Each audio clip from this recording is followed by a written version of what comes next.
Thank you. Class of 2013. This week, meeting your classmates, you have come to appreciate the reality behind the college's rhetoric about the amazing mix of students we attract. Extraordinary abilities led each of you here. And you bring a huge variety of perspectives to bear on your studies and the friendships you will make here for a lifetime. You were not brought here to answer for any one group or any one activity. Rather, we know you will hold on to some aspects of who you are now and let others go as you open to new conceptions of yourselves. Some of the things you have loved to do before, you will find crowded out by new enthusiasms. Identity is more fluid than you might have thought. Fellow students here and in the years ahead of you will guide and provoke you in this life learning. But this evening, we formally introduce you to your guides in the learning that is to be your focus at Amherst, your professors. These next 4 years will be unique in your lives, a time devoted to the life of the mind, to reading, researching, experimenting, creating, and debating widely and deeply, but not yet professionally. The learning from your fellow students and from activities outside class supplement what happens in the classroom. To lead you in that central academic journey, Amherst sustains a great faculty whose scholarship enriches our world. You will see this right away, as I have had the honor to over the past 6 years. In the spark in the professor's eye when describing the new course they are teaching, the student paper that disappointed and the one that blew them away, the new ideas their research has fired which they cannot wait to share and even to test with you. Your professors, this faculty, will change you forever. I know because it happened to me. When I was an entering first-year student at a great liberal arts college, I had assumed that I was fairly well prepared. In high school, I had been able to memorize and recite with the best of them. But I was not prepared. Having enrolled in a set of courses on Western history and culture as a freshman, I came into contact, in particular that first year, with Professor Louis Mink. Professor Mink was a scholar of that giant of Western philosophy, Immanuel Kant, and the editor of a major academic journal. His hobby was to annotate James Joyce's novel, Finnegan's Wake.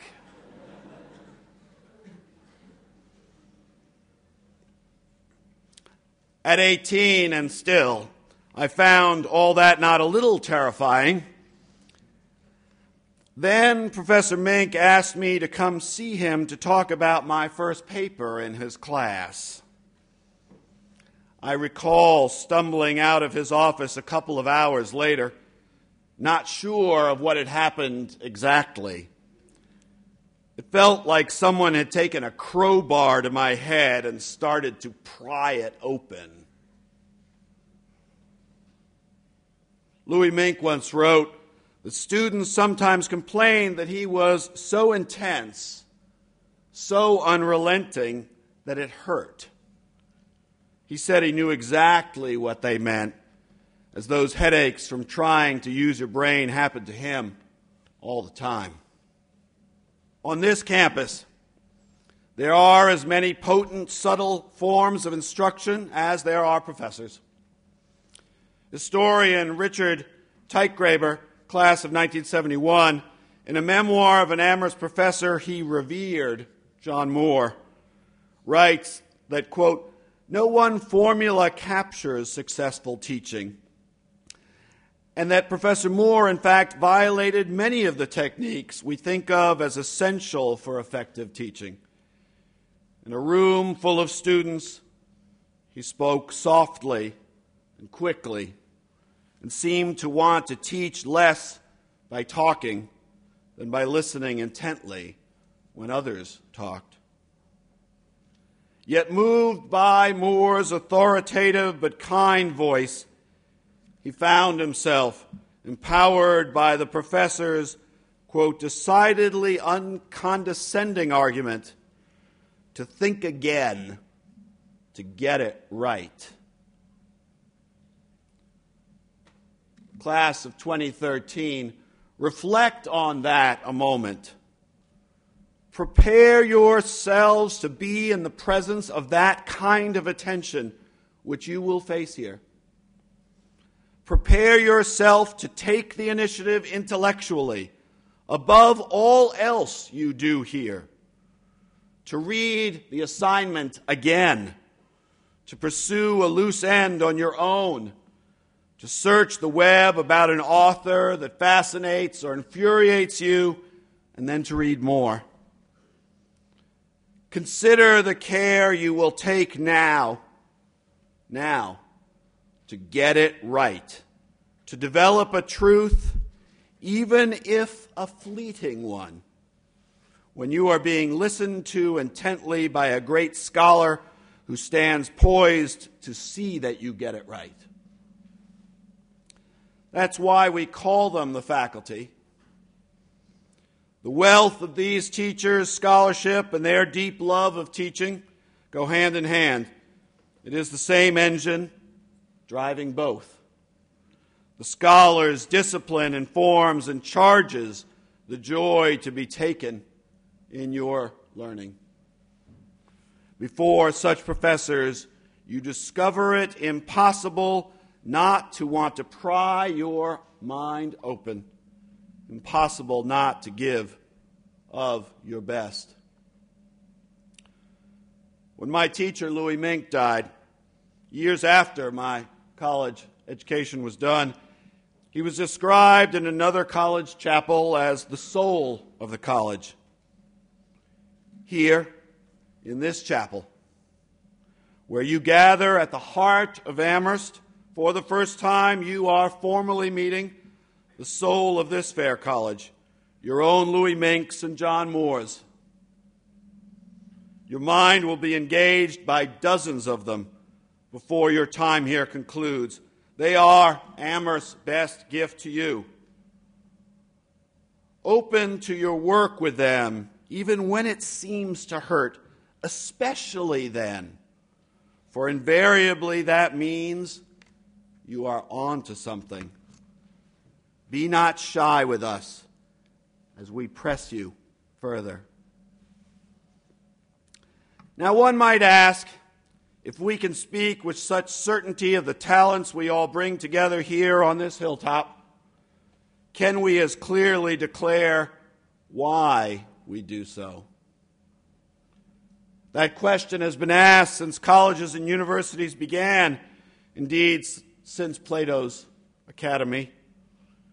At Amherst, we provide the answer explicitly in our mission statement, but I would like to explicate that statement first by acknowledging a kind of argument that is offered in counterpoint to it.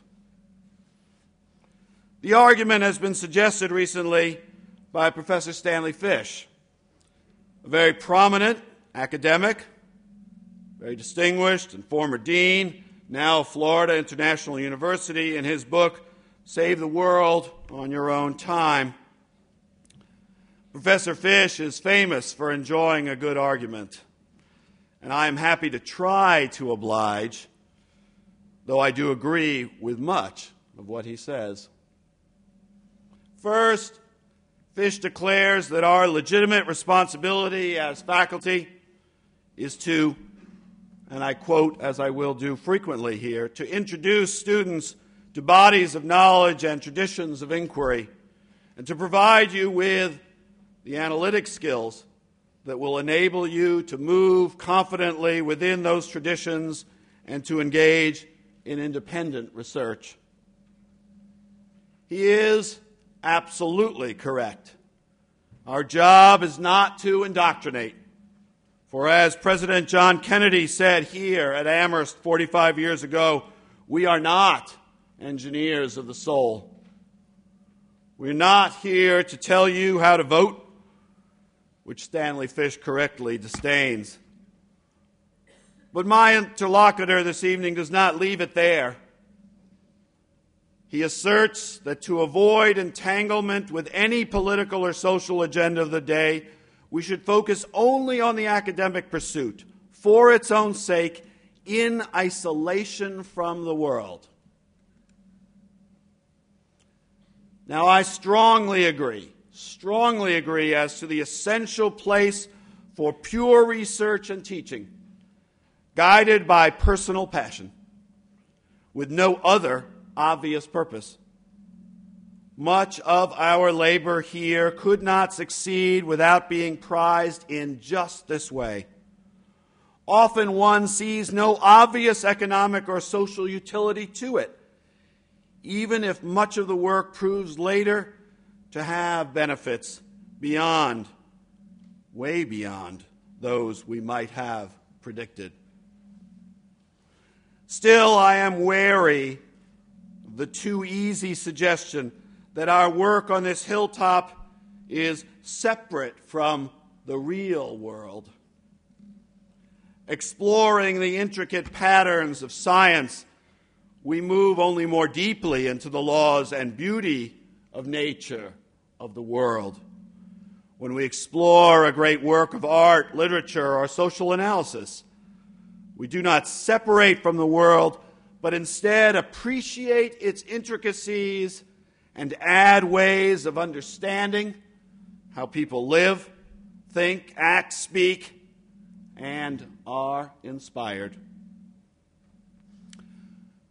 But Professor Fish, by my view, goes too far, or perhaps not far enough, in his suggestion that making good researchers and training our successors to do academic work is all that we are here for. Although we, of course, treasure and value that some of you will follow us into the profession of the academy, we know most of you will not. Yet Fish suggests that we should focus only on teaching you academic skills without regard for the abilities and moral character you also develop, and that our work has no use, in his view, whatsoever to those with no investment in the obsessions internal to the academic profession. My own view is this. While our primary task is to train you in the scholarly ways that good Professor Fish describes, I fear it sells you and us short to deny the impact of our academic pursuit together and that we will have on each of you. For instance, when we are discussing in a class a moral dilemma, for example, a conflict between justice and mercy, we do not try to decide it there. But surely our teaching of how to analyze such a question does inform your decision. As another great Amherst teacher, Scott Buchanan, class of 1916, put it, the thing you're after in a good discussion is individual insight, not agreement or a doctrine. Nevertheless, Professor Fish argues that moral capacities have no relationship whatsoever to the reading of novels or the running of statistical programs, or the execution of laboratory procedures. He proposes instead that we have no responsibility for the effects of our teaching, that we are responsible only for its appropriate performance. And in his own field, as a great scholar of Milton, he suggests that poems do not ask us to do anything except to read them. At Amherst, I believe, we cannot help but use our minds more broadly than that. Our studies inspire and provoke us. We run statistical programs, perform laboratory research, and read and, yes, write poems, not just for the intellectual exercise or to acquire isolated skills, but because those pursuits show us what people and nature and the world are, what in all the world moves us, and yes, what kind of persons we want to become. Academic work, the work of this college, brings us closer to the world. It makes life more intelligible to us, moving us more deeply into the vital work of imagining and of creating it anew. Indeed, the world cries out for just that broader intelligence, that well-informed creativity. To deny the inspiration of our disciplines and the ways they develop our moral reasoning, our intuition, and our creativity is to both impoverish what we seek to achieve here and to deny to society the insights, the energy, and inventiveness it rightly expects of us. Therefore, I believe we should inspire you to be faithful to the values you develop, even as we also teach you to keep questioning them, to beware, as Buchanan said, of those familiar roads where conventions put vision to sleep. We act as agents of change in you, not by pursuing for you any predetermined values or notion of social utility, but by steadily, incisively, creatively questioning both ourselves and you. That habit of deep inquiry, by its very nature, ignites this broader vision and inventiveness I have described. Now, Stanley Fish suggests that since we cannot always be sure of achieving this vision, we should instead, I quote, aim only for what we can reasonably set out to do. But aiming low has never been for us at Amherst. Since at least Plato, academic work, the life of the mind, has stood in fruitful, productive tension with the life of action in society. That is why the first sentence of Amherst's mission states unequivocally that we educate you to advance knowledge where your passions lead. After all, you cannot fix the world unless you understand it. And for that, scholarly discipline and critical reading is absolutely essential. Only then are you meant to engage the world around you and lead principled lives of consequence. We call you now into the world of ideas, and we will call you to link learning with leadership.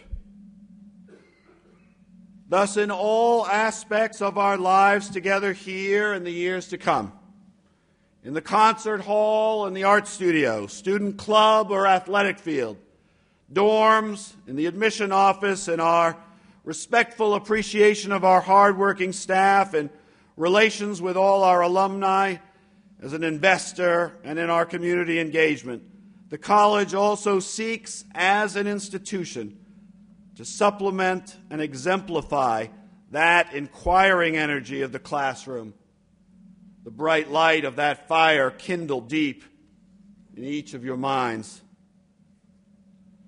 As Stanley Fish rightly says, we are in the education business, not the democracy business. But what that business entails is made clearer today, for instance, by Diana Walsh, former president of Wellesley and long-serving trustee of Amherst. Diana Walsh reminds us that in our land now, and thus on our campuses, we need not only an economic fix, but also a moral fix, if we are going to make our lives not self-indulgent, but significant. We build toward that fix in a variety of ways. Yes, being cultured is cool, as a colleague recently affirmed to me. But also, through acculturation here, the pursuit of disciplines here, one is striving to become a better person of better judgment. That is our job, especially now, to help you imagine and add to what we can mean to each other and to the world.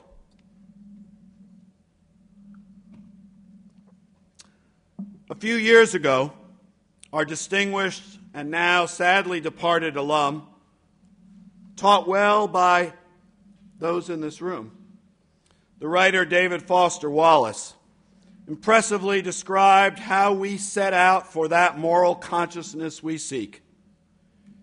He began with the old story about fish, not Stanley, the real ones.